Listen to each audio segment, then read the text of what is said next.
देवशयनी एकादशी, देवशयनी एकादशी, जिसे पद्मा एकादशी या आषाढ़ी एकादशी भी कहा जाता है।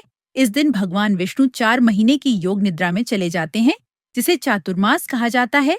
देवशयनी एकादशी व्रत कथा। धर्मराज युधिष्ठिर ने कहा, हे केशव, आषाढ़ शुक्ल एकादशी का क्या नाम है? इस व्रत के करने की विधि क्या है और किस देवता का पूजन किया जाता है? श्री कृष्ण कहने लगे कि हे युधिष्ठिर, जिस कथा को ब्रह्मा जी ने नारद जी से कहा था, वही मैं तुमसे कहता हूँ। एक समय नारद जी ने ब्रह्मा जी से यही प्रश्न किया था।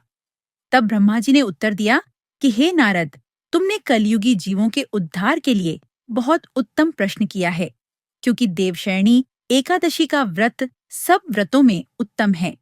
इस व्रत से समस्त पाप नष्ट हो जाते हैं और जो मनुष्य इस व्रत को नहीं करते वे नरकगामी होते हैं। इस व्रत के करने से भगवान विष्णु प्रसन्न होते हैं। इस एकादशी का नाम पद्मा है। अब मैं तुमसे एक पौराणिक कथा कहता हूँ, तुम मन लगाकर सुनो। सूर्यवंश में मांधाता नाम का एक चक्रवर्ती राजा हुआ है, जो सत्यवादी और महान प्रतापी था। वह अपनी प्रजा का पुत्र की भांति पालन किया करता था। उसकी सारी प्रजा धन धान्य से भरपूर और सुखी थी। उसके राज्य में कभी अकाल नहीं पड़ता था। एक समय उस राजा के राज्य में 3 वर्ष तक वर्षा नहीं हुई और अकाल पड़ गया। प्रजा अन्न की कमी के कारण अत्यंत दुखी हो गई। अन्न के न होने से राज्य में यज्ञादि भी बंद हो गए। एक दिन प्रजा राजा के पास जाकर कहने लगी कि हे राजा, सारी प्रजा त्राहि त्राहि पुकार रही है, क्योंकि समस्त विश्व की सृष्टि का कारण वर्षा है। वर्षा के अभाव से अकाल पड़ गया है और अकाल से प्रजा मर रही है। इसलिए हे राजन, कोई ऐसा उपाय बताओ जिससे प्रजा का कष्ट दूर हो। राजा मांधाता कहने लगे कि आप लोग ठीक कह रहे हैं, वर्षा से ही अन्न उत्पन्न होता है और आप लोग वर्षा न होने से अत्यंत दुखी हो गए हैं। मैं आप लोगों के दुखों को समझता हूँ। ऐसा कहकर राजा कुछ सेना साथ लेकर वन की तरफ चल दिया। वह अनेक अर्षियों के आश्रम में भ्रमण करता हुआ अंत में ब्रह्मा जी के पुत्र अंगिरा अर्षि के आश्रम में पहुंचा। वहां राजा ने घोड़े से उतरकर अंगिरा अर्षि को प्रणाम किया।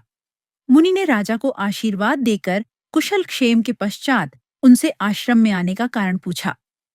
राजा ने हाथ जोड़कर विनीत भाव से कहा कि हे भगवन, सब प्रकार से धर्म पालन करने पर भी मेरे राज्य में अकाल पड़ गया है। इससे प्रजा अत्यंत दुखी है। राजा के पापों के प्रभाव से ही प्रजा को कष्ट होता है, ऐसा शास्त्रों में कहा है। जब मैं धर्मानुसार राज्य करता हूँ तो मेरे राज्य में अकाल कैसे पड़ गया? इसके कारण का पता मुझको अभी तक नहीं चल सका। अब मैं आपके पास इसी संदेह को निवृत्त कराने के लिए आया हूँ। कृपा करके मेरे इस संदेह को दूर कीजिए। साथ ही प्रजा के कष्ट को दूर करने का कोई उपाय बताइए। इतनी बात सुनकर अर्षि कहने लगे कि हे राजन, यह सतयुग सब युगों में उत्तम है। इसमें धर्म को चारों चरण सम्मिलित हैं, अर्थात इस युग में धर्म की सबसे अधिक उन्नति है। लोग ब्रह्म की उपासना करते हैं और केवल ब्राह्मणों को ही वेद पढ़ने का अधिकार है। ब्राह्मण ही तपस्या करने का अधिकार रख सकते हैं, परंतु आपके राज्य में एक शूद्र तपस्या कर रहा है। इसी दोष के कारण आपके राज्य में वर्षा नहीं हो रही है। इसीलिए यदि आप प्रजा का भला चाहते हो तो उस शूद्र का वध कर दो। इस पर राजा कहने लगा कि महाराज, मैं उस निरपराध तपस्या करने वाले शूद्र को किस तरह मार सकता हूँ? आप इस दोष से छूटने का कोई दूसरा उपाय बताइए।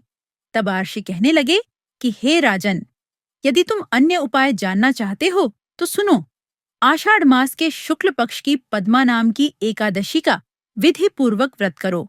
व्रत के प्रभाव से तुम्हारे राज्य में वर्षा होगी और प्रजा सुख प्राप्त करेगी, क्योंकि इस एकादशी का व्रत सब सिद्धियों को देने वाला है और समस्त उपद्रवों को नाश करने वाला है। इस एकादशी का व्रत तुम प्रजा, सेवक तथा मंत्रियों सहित करो। मुनि के इस वचन को सुनकर राजा अपने नगर को वापस आया और उसने विधिपूर्वक पद्मा एकादशी का व्रत किया। उस व्रत के प्रभाव से वर्षा हुई और प्रजा को सुख पहुंचा। अतः इस मास की एकादशी का व्रत सब मनुष्यों को करना चाहिए। यह व्रत इस लोक में भोग और परलोक में मुक्ति को देने वाला है। इस कथा को पढ़ने और सुनने से मनुष्य के समस्त पाप नाश को प्राप्त हो जाते हैं।